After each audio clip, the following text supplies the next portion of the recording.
3. Vi saluto, ombre del futuro, Antonio Salieri, a vostro servizio. Forgive me, forgive me, forgive me, forgive me. Oh, forgive me, oh, forgive me. Ghosts of the future, be visible. I beg you, come and be my confessors. This is the last hour of my life. Those about to die, I implore you, show me mercy. I beg you, show mercy to a guilty man. Mozart, Mozart! I cannot bear it any longer. I'm guilty. I killed you. Forgive your assassin. That's all right, Signor. That's all right. He heard you. He forgave you. He wants you to go inside now and shut the window. I'm Father Vulgar. I'm a chaplain. You tried to take your life. You do remember that, don't you? I thought you might like to talk to someone. Do you know who I am? That makes no difference. All men are equal in God's eyes. How well are you trained in music? I know a little. I studied, Then you must know this.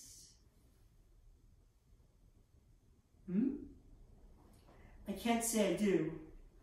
What about this one?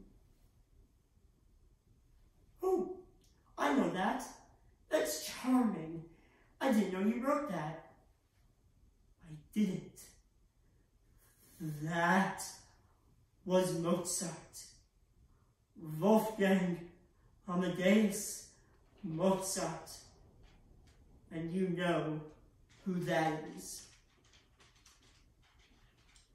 Jealousy is an emotion that all humans experience in their lives.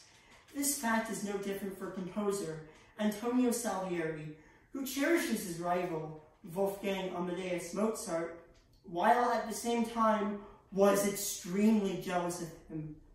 Amadeus, by Peter Schaeffer. He was my idol. I can't remember a time when I didn't know his name. When I was 14, he was already famous. I was still playing childish games when he was playing music for kings and emperors, even the Pope.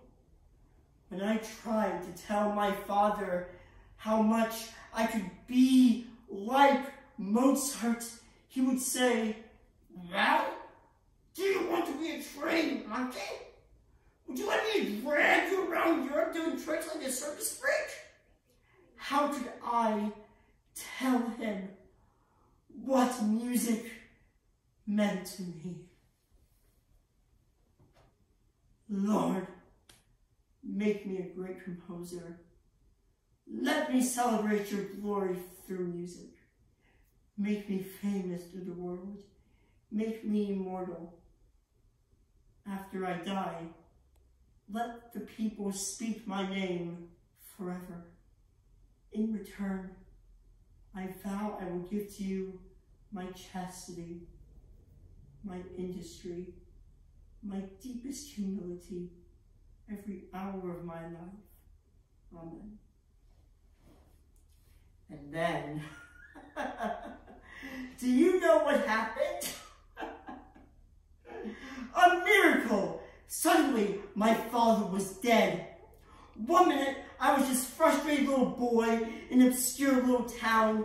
The next, I was here in Vienna, city of musicians. Within a few months, I was the court composer to Emperor Joseph. I was held a model of virtue. I kept my hands off women. I worked hours every day teaching children, work and work and work. I was loved by everyone. I was the most celebrated composer in Vienna. Till he came. Mozart. One day, I came to Vienna to see his music. His music. It started simply enough, just a pulse in the lower registers. Bassoons and bass horns like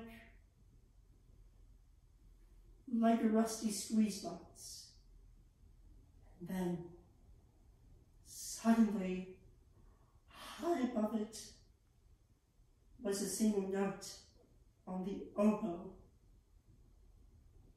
It hung there, unwavering, piercing me through, till breath could hold it no longer. The light, it flickered in the room. My eyes clouded. Eagerly, I went to go seek him out. That night changed my life. Listen, don't you know where we are? We are currently standing in the residence of the fourth Bishop of Salzburg, because here, everything is backwards. People talk backwards. My music, they started without me. So that was he, that giggling, dirty-minded creature I had seen. It was incomprehensible. It was impossible. Why would God choose an obscene child to be his instrument? And then, there was Caterina Cavalieri, a young soprano who came to me for lessons. I had no idea where they met. Understand, I was in love with the girl. I couldn't bear to think of anyone else touching her, least of all the creature. Was it then, so early, that I began to have thoughts of murder? In reality, of course, that man was in no danger from me at all. Not yet. Capisco. I know my fate. Now, for the first time, I feel my emptiness as Adam felt his nakedness. In this room stands a giggling child who can put on paper casual notes which turn my most respected ones into lifeless scratches. Grazie, Signor! You gave me the desire to praise you, which most men do not feel. And then you made me mute.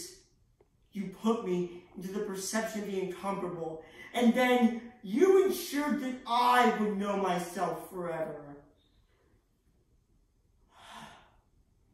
Mediocre. But why? What is my fault? I have labored long hours, and I worked the talent that you allowed me, that, in the end, I might be able to hear your voice. And now, I do hear it. It says only one name. Mozart.